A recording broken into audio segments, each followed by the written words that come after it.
Боки 13 имал понуда да биде ослободен, доколку кажал дека Катица Јанева била виновна за рекет и дека Фросина Ременски земала пари. Ова денеска во судот го тврдеше Бојан Јовановски, кој побара притворот да му биде заменет со поблага мерка за обезбедување присуство. Неговиот адвокат Сашо Дуковски вели повеќе немало преостанати околности за негово задржување во Шутка. Јовановски вети дека ќе присуствува на рочиштата и нема да го кочи процесот.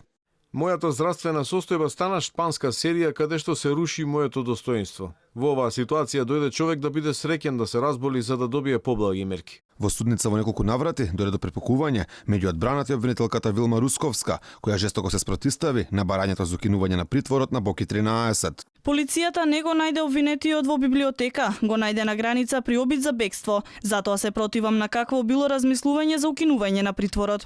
Со денешното рочиште започна презентирањето на доказите на одбраната.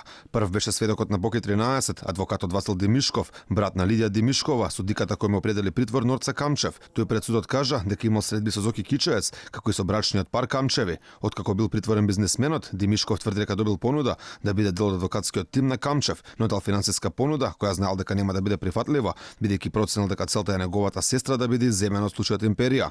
Адвокатот на Јовановски, Сашо Дуковски, изрази задоволство од сведочењето на Димишков. Он ја исполни врската што треба да ја исполни еден сведок, односно ја кажа вистината за целиот овој кривично правен настан.